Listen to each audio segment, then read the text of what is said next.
आपको अगर राजनीति में कदम रखना है तो ये 3 चीजें काफी महत्वपूर्ण हो जाती हैं। पैसा, ताकत और लोगों का बड़े पैमाने पर समर्थन। और यही ऐसी 3 चीजें थी जिसने अतीक को जुर्म के अलावा भारतीय राजनीति में भी अपना दबदबा कायम करने दिया। और एक ऐसा वक्त भी आया कि राजनीतिक पार्टियों ने अपने फायदे के लिए अतीक का इस्तेमाल करना शुरू कर दिया। आइए अतीक के राजनीतिक सफर से जानते हैं कि किन किन पार्टियों ने उसे मोहरा बनाकर अपनी चालें चली।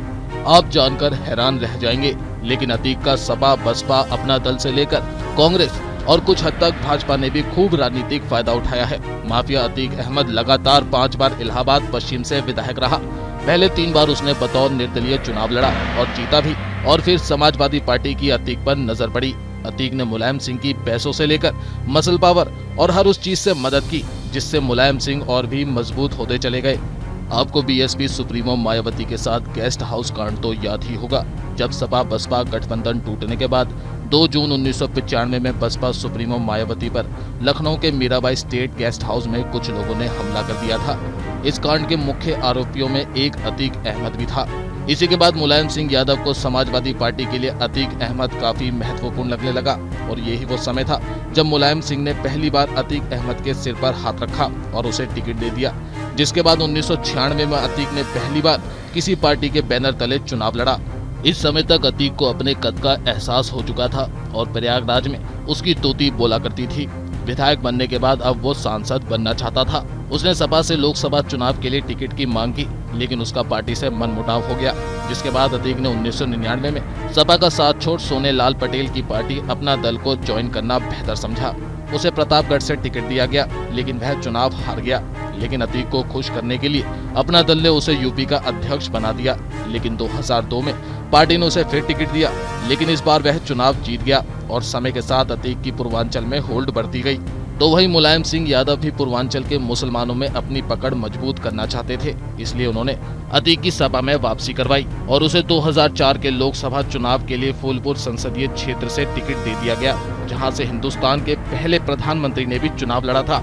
और किस्मत का ऐसा साथ रहा कि अतीक ये भी चुनाव जीत गया और लोकतंत्र के सबसे बड़े मंदिर संसद तक पहुँच गया। लेकिन इसकी वजह से उसे अपनी इलाहाबाद पश्चिम सीट छोड़नी पड़ी। इसके बाद यहाँ उपचुनाव हुए। इस चुनाव में सपा ने अतीक को खुश करने के लिए उसके छोटे भाई अशरफ को टिकट दिया। हालांकि अशरफ बसपा के राजूपाल के खिलाफ टिक नहीं पाया और राजूपाल ये चुनाव जीतकर पहली बार विधायक बन गए। जिसके बाद 1 साल में ही राजूपाल की हत्या कर दी गई और इस हत्या का आरोप अतीक और उसके छोटे भाई अशरफ पर लगाया गया।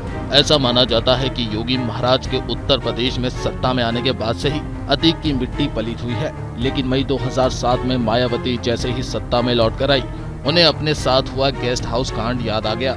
जिसके बाद मायावती ने आरोपी अतीक अहमद के खिलाफ कार्रवाई शुरू कर दी। अतीक के खिलाफ कई मुकदमे दर्ज किए गए, उसे मोस्ट वांटेड घोषित कर दिया गया। इस वक्त तक अतीक सपा में सांसद था, लेकिन जैसे ही अतीक की छवि को लेकर सपा की किरकिरी होने लगी तो मुलायम सिंह ने उसे पार्टी से निष्कासित कर दिया। इसके बाद अतीक अहमद गिरफ्तारी से बचने के लिए फरार हो गया। उसकी गिरफ्तारी के लिए पूरे देश में अलर्ट जारी कर दिया गया। इसके बाद उसने दिल्ली में सरेंडर कर दिया था। लेकिन यही वो मायावती हैं जिन्होंने अतीक की बीवी शाहिस्ता प्रवीण को अपनी पार्टी में शामिल कर दिया। ऐसा माना जा रहा था कि बसपा उन्हें प्रयागराज मेयर पद का प्रत्याशी बना सकती है, लेकिन उनका नाम उमेशपाल हत्याकांड में सामने आने के बाद मायावती ने यह साफ कर दिया कि वह शाइस्ता को उम्मीदवार नहीं बनाएंगी। तो वहीं ओवैसी तो मायावती से और भी 4 कदम आगे निकले। ओवैसी ने शाइस्ता को विधानसभा चुनाव के लिए उम्मीदवार भी बनाया था, लेकिन शाइस्ता ने ही चुनाव लड़ने से इनकार कर दिया था। शायद आप सुनकर हैरान रह जाए, लेकिन जेल में बंद अतीक अहमद ने 2018 फूलपुर का उपचुनाव लड़ा। इस बार उसने ये चुनाव निर्दलीय उम्मीदवार के तौर पर लड़ा। इस चुनाव में सपा ने आरोप लगाया कि बीजेपी की मदद करने के लिए अतीक अहमद ये चुनाव लड़ रहा है।